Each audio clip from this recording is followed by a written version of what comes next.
Kita ini di Danantara semuanya tentunya kita melakukan investasi yang kita lakukan itu sudah dalam feasibility study atau assessment yang penuh dari segala macam sektor ya.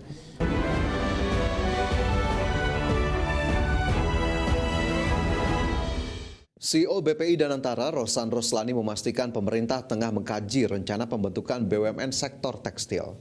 Menurut Rosan, setiap rencana investasi dilakukan melalui studi kelayakan dan asesmen menyeluruh, termasuk terhadap sektor tekstil yang saat ini tengah menjadi perhatian pemerintah. Terlebih sejumlah parameter harus dipenuhi, salah satunya penciptaan lapangan pekerjaan dalam jumlah yang sangat besar, di mana industri tekstil menjadi sektor padat karya yang menyerap banyak tenaga kerja. Kita ini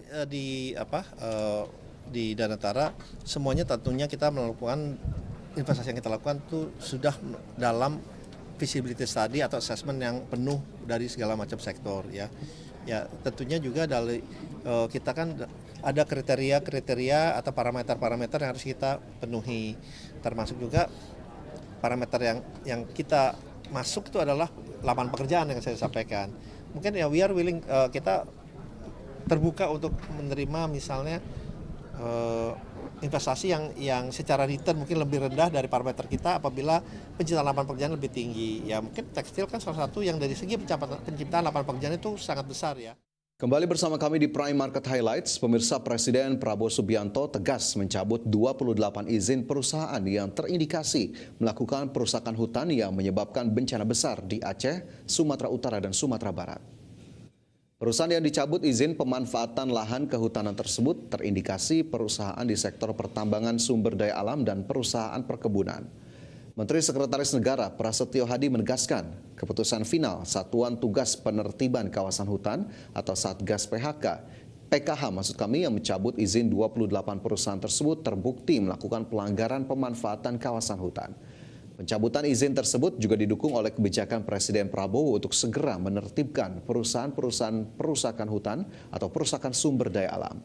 Pencabutan 28 izin perusahaan tersebut sebagai upaya memperkuat dan melindungi kekayaan sumber daya alam Indonesia. Pak Presiden mengambil keputusan untuk mencabut izin 28 perusahaan yang terbukti melakukan pelanggaran. 28 perusahaan tersebut terdiri dari 22 perusahaan berusaha pemanfaatan hutan atau PBPH hutan alam dan hutan tanaman seluas 1.010.592 hektar serta 6 perusahaan di bidang tambang, perkebunan, dan perizinan berusaha pemanfaatan hasil hutan kayu atau PBPHHK. Sementara itu, pemirsa, organisasi Sawit Watch menilai kebijakan pencabutan izin 28 perusahaan yang terindikasi melakukan perusakan lingkungan dan kawasan hutan yang menyebabkan bencana ekologis di Sumatera sangat tepat dilakukan pemerintah.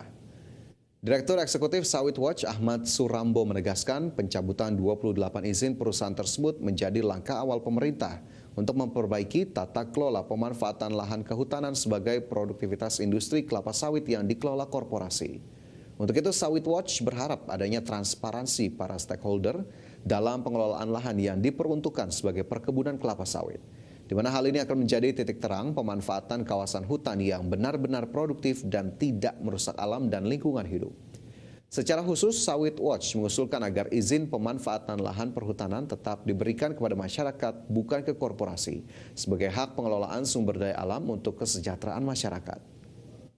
Kami Sawit Watch mengapresiasi terhadap pengumuman tentang pencabutan izin 28 perusahaan di 3 provinsi yang terkena bencana ekologis banjir kemarin. Nah, tapi ada catatan di balik itu. Jadi kami melihatnya pencabutan izin ini merupakan satu langkah awal untuk katakanlah proses-proses selanjutnya. Ini bencana ekologis, bukan suatu takdir, sehingga harus diikuti juga dengan tanggung jawab berkenaan dengan kejahatan korporasi untuk pidana dan perdatanya seperti apa. Sehingga tidak terjadi yang namanya ganti baju. dari satu perusahaan dicabut izinnya terus diberikan ke perusahaan yang lain, itu kan tidak menyelesaikan masalah. Perlu dilakukan review terhadap wilayah mana yang masih harus dipulihkan. 28 perusahaan yang terbukti melanggar aturan terkait pemanfaatan hutan di 3 provinsi Sumatera, yakni Aceh, Sumatera Utara, dan Sumatera Barat, izinnya resmi dicabut Presiden Prabowo Subianto imbas bencana Sumatera. Perizinan ke-28 perusahaan tersebut terkait pemanfaatan hutan, izin usaha pertambangan, dan IUP perkebunan di Aceh, Sumatera Utara, dan Sumatera Barat. Bencana hidrometeorologi dan ekologis yang menyebabkan banjir besar di Sumatera terbukti disebabkan oleh kerusakan kawasan hutan. Presiden Prabowo Subianto pun tegas mencabut 28 izin perusahaan yang terbukti menyebabkan kerusakan lingkungan dan hutan. Pencabutan izin usaha di kawasan tersebut merupakan hasil audit Satuan Tugas Penerbitan Kawasan Hutan atau Satgas PKH yang memutuskan 28 perusahaan tambang maupun perkebunan kelapa sawit terbukti menyalahi aturan. Pencabutan perizinan ke-28 perusahaan tersebut terkait pemanfaatan hutan atau PBPH, izin usaha pertambangan atau IUP tambang, dan IUP perkebunan di Aceh, Sumatera Utara, dan Sumatera Barat. Total dari luas perizinan yang dicabut adalah 22 perusahaan berusaha pemanfaatan hutan atau PBPH, hutan alam dan hutan tanaman seluas 1.010.592 hektar, serta 6 perusahaan di bidang tambang, perkebunan, dan perizinan berusaha pemanfaatan hasil hutan kayu atau PBPHHK.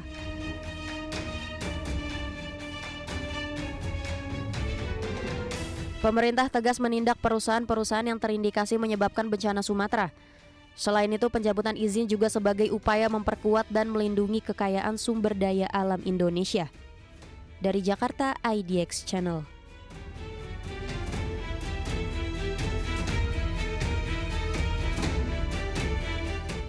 Kementerian Perindustrian mendukung rencana pembentukan Badan Usaha Milik Negara atau BUMN Tekstil.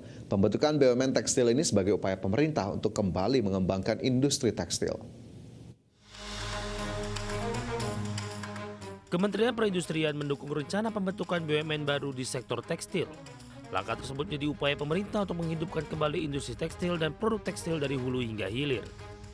Menurut Menteri Perindustrian Agus Gumiwang Kartasasmita, pembentukan BUMN sektor tekstil untuk memastikan kesinambungan industri mulai dari penyediaan bahan baku di sektor hulu, proses antara atau intermediate hingga produksi barang jadi di sektor hilir. Agus Gumiwang berharap dana sebesar 100 triliun rupiah disiapkan dan antara mampu memacu sektor tekstil dan produk tekstil nasional. Ya, saya kira itu kan bagian dari pemerintah untuk mengembangkan industri tekstil ya, dari hulu sampai ke intermediate sampai ke hilir. Pemerintah ya, berdasarkan arahan dari Bapak Presiden menyiapkan dana sebesar 100 triliun itu dengan harapan bisa mengisi kekosongan di sektor TPP. Agus menambahkan hingga saat ini pihaknya terus memberikan stimulus dan program berkelanjutan untuk mendukung pengembangan industri tekstil dan produk tekstil nasional. Salah satunya melalui dukungan teknologi dan peralatan, khususnya bagi industri kecil dan menengah agar bisa menjadi bagian dari rantai pasok di industri TPT. Jakarta, Ade Firmansyah, IDX Channel.